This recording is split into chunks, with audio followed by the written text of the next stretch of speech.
Hello. Today we're going to be talking about sex.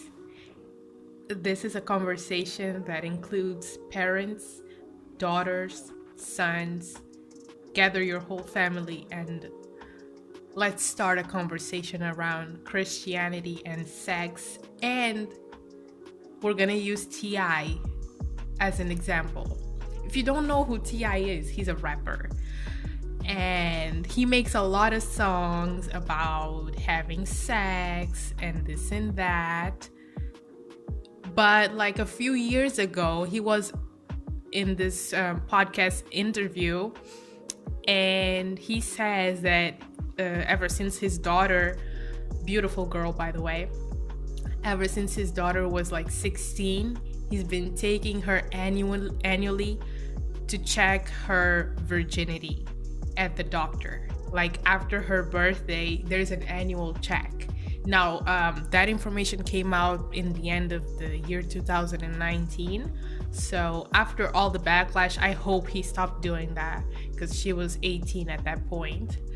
But the fact that he was in an interview, in a podcast, being interviewed by two women, and he felt like saying that he takes his daughter to check her virginity, and he was like boasting about it, like, my daughter is still a virgin.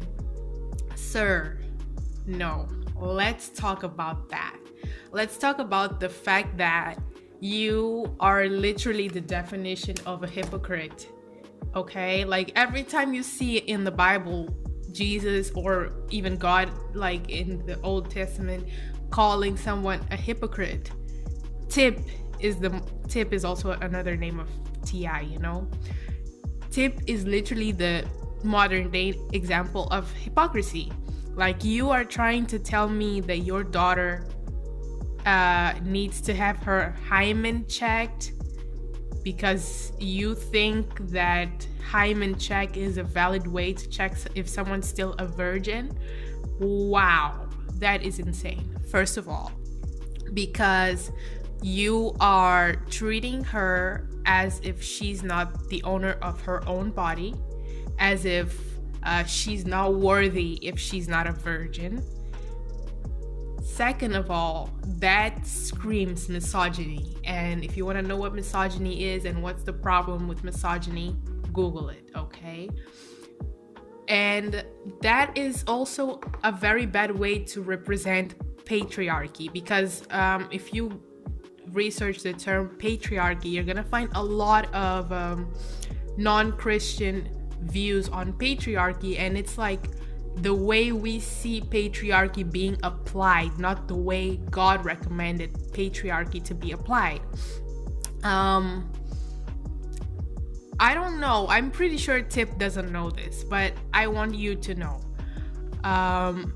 The Bible supports waiting until marriage, but in any point does it say you need to check your daughter to see if she is still a virgin. The only way you will ever know that she's not a virgin is if she has a baby. There are so many examples in the Bible. The only way that we can say you have taken a girl's virginity is if she has a baby. No mentions on hymen, no mentions on someone sneaking down there and seeing what's happening. And second of all, like, looking at someone's hymen is not valid, because some people have their hymen more stretched. Some people tear their hymen doing stupid things like riding the bike, or this is so embarrassing. I'm pretty sure, I am so sure that as an athlete, I used to be a karate athlete, and we had to do a ton of like kicks and bold movements very fast.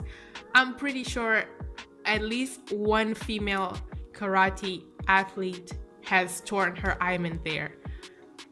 Some people, like, I saw a statistics shown by Planned Parenthood saying that at least 50% of people who are sexually active, like women who are sexually active, still have their hymen intact. So your daughter could be doing stuff and still having her hymen intact. And that's not how being a good father is represented. That's not how you teach your girl to value herself.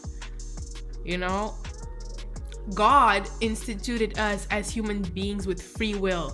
And even if you don't agree that your daughter shouldn't lose her virginity or have sex before marriage, you need to leave that up to her. Because when you start controlling the person, that is not free will. Like, if God gives her free will and you don't give her free will, sir, no, that's not how you do it. You know, like, you need to be able to know that you taught her something that will make her want to keep herself for marriage. Obviously, you know you didn't teach her something that will make her keep herself for marriage because you've been rapping about having sex with light-skinned girls even before she was born. And she's a light-skinned, beautiful young lady. Oh my goodness, this man is so contradictory. Why is he trying to look after his daughter's body and then doing the craziest things with other women's bodies? Also, on my final note on Tip and his daughter, what is he gonna do if she loses her virginity? Because he treated it like there's like a very bad consequence if she loses her virginity. If her hymen was torn one day in these consultations, what was he gonna do? What was he gonna whip your daughter? What are you gonna do, Tip? What are you gonna do? That's all, you know, like, think about the hypocrisy of someone who is trying to act like do as I say and not as I do. You shouldn't be listening to that person, first of all. Second of all, when someone comes in contradiction with what God has said, you shouldn't be listening to that person. Like, Tip is living in divergence. Like, he's trying to teach his daughter something, but he preaches the exact opposite of what he's trying to teach. That's problematic. You cannot live in harmony when your brain is in divergence, and there's really no way for you to be a concise human being when you're living in that type of mess in your own brain. There's just so many problems, and I know that Tip is probably not doing it anymore. The woman is like, I don't know, 20, 21 now. I hope that she has gotten free of whatever situation she was going through with her problematic father. And I'm just talking about this and bringing Tip up because they're behind this one man who had the courage to boast about being a gatekeeper for his daughter's body in the worst way possible. There are like millions of fathers or mothers doing the same problematic type of thing that doesn't apply to men. Like, men could be doing, like, your son, your boy could be doing a lot worse than this girl ever intended to do.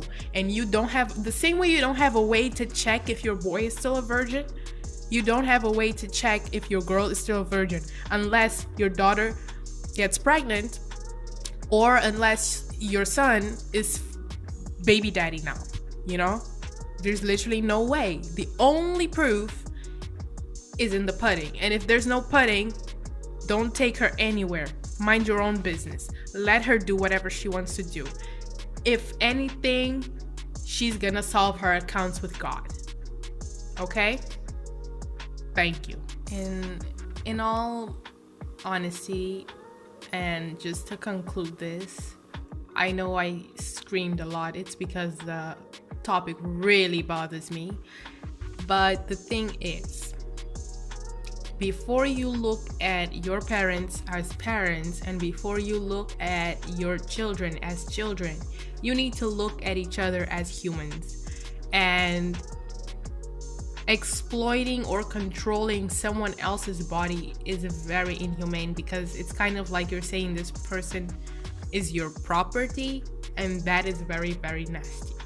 Okay? You're not respecting that person's body, you're not respecting their freedom of choice. Because even if the person chooses to do something wrong, they're still in their right of freedom of choice. Okay? You simply can't do things such as testing someone's virginity or harassing them with questions.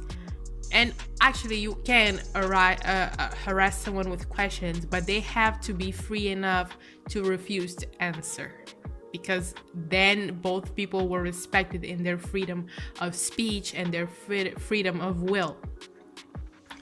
And the thing is, a lot of us as Christians don't even think about these things. What we do is copy and paste whatever the pastor's saying instead of opening our Bibles and seeing what God is saying. Okay? Because no one in the history of the Bible was ever virginity tested, and it doesn't take a lot of technology to test someone's virginity. It's literally just a hands-on process, and no one was done that. No one had that situation performed to them in the history of the Bible.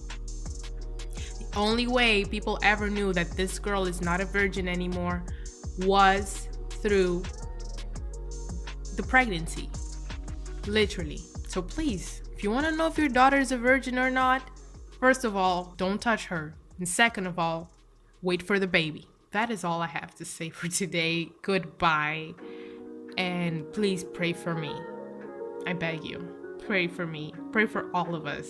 And pray for even if you don't do this to your children, or even if you are not going through this as a child or a son or a daughter, pray for the people who are going through this. Please.